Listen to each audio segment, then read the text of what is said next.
भगवान शिव के 12 ज्योतिर्लिंगों की महिमा अनोखी है। पूरे विश्व में भगवान शिव ही वो देवता हैं जो सबसे ज्यादा पूजे जाते हैं।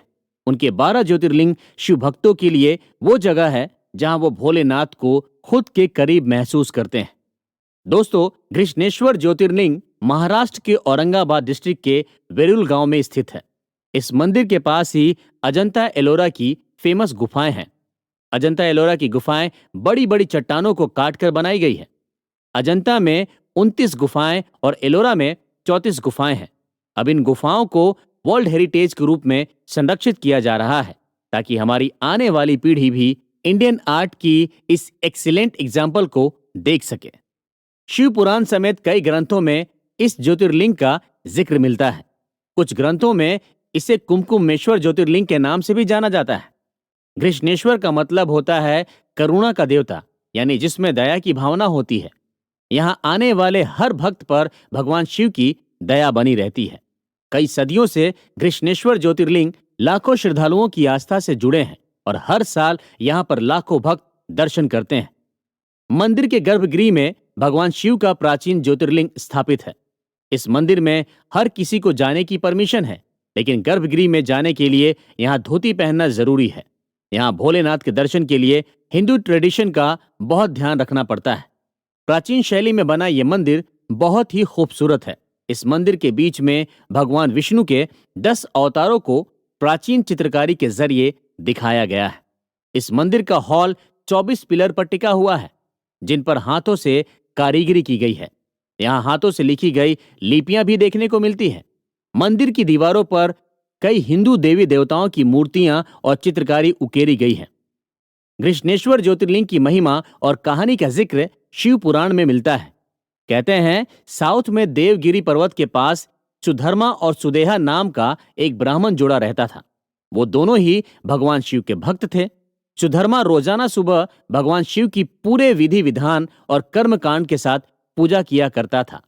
वो दोनों ही बहुत खुश थे और शिव की भक्ति में ही अपना जीवन बिता रहे थे।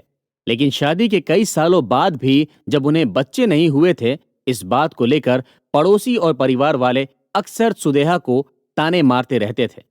सुदेहा को भी अपने वंश के खत्म होने का डर था, इसलिए अपनी पीढ़ी को आगे बढ़ाने के लिए उसने अपने पति सुधर्मा की दूसरी शादी करने का मन बनाया और अपनी छोटी बहन घुष्मा की शादी अपने ही पति से करवा दी। बेटे को पाने के लिए अपनी बड़ी बहन सुदेहा के कहने पर घुष्मा रोजाना 101 पार्थिव शिवलिंग बनाकर उनकी पूजा करती थी। भगवान शिव के आशीर्वाद से घुष्मा और सुधर्मा को एक बेटा हुआ। धीरे धीरे बेटा बड़ा हुआ और धूमधाम से उसकी शादी कर दी गई। लेकिन उधर सुदेहा को अपनी ही छोटी बहन से जलन होने लगी थी। एक दिन सुदेहा ने नींद में सोते हुए घुष्मा के बेटे की चाकू मारकर हत्या कर दी और उसके टुकड़े टुकड़े करके उसी तालाब में डाल दिया जिस तालाब में घुष्मा पार्थिव शिवलिंग विसर्जित करती थी। दूसरे दिन घुष्मा और सुधर्मा भोलेनाथ की पूजा कर रहे थे।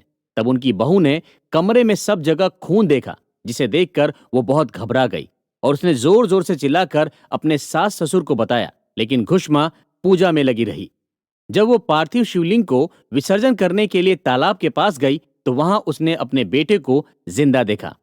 तब वहां एक ज्योति प्रकट हुई और उसमें से भगवान शिव ने दर्शन दिए।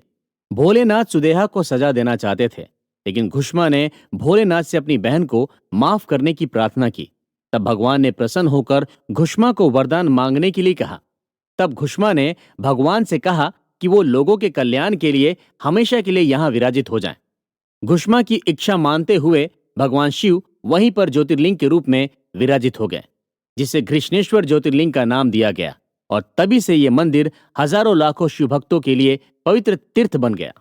यूं तो ये मंदिर हजारों साल पुराना है, लेकिन आज जिस मंदिर का स्वरूप आप देख रहे हैं उसे 300 साल पहले इंदौर की रानी देवी अहिल्याबाई होलकर ने बनवाया था। उससे पहले 16वीं सेंचुरी में वेरुल के मालोजी राजे भोसले, जो छत्रपति शिवाजी महाराज के दादाजी थे, उन्होंने घृष्णेश्वर ज्योतिर्लिंग मंदिर का रिनोवेशन करवाया था। मालोजी राजे भोसले भगवान शिव के परम भक्त थे। उनकी भोलेनाथ में बहुत आस्था थी। कहा जाता है कि उन्हें सांप के बिल में छिपा हुआ खजाना मिला था और इस खजाने का इस्तेमाल उन्होंने खंडर पड़े मंदिरों को बनाने में किया। मालोजी राजे ने शनि शिंगणापुर मंदिर का भी रिनोवेशन करवाया था। कृष्णेश्वर भगवान को मोक्ष का देवता भी कहा जाता है। यहाँ आने वाले हर भक्त को भगवान शिव मोक्ष देते हैं। तो दोस्तों, ये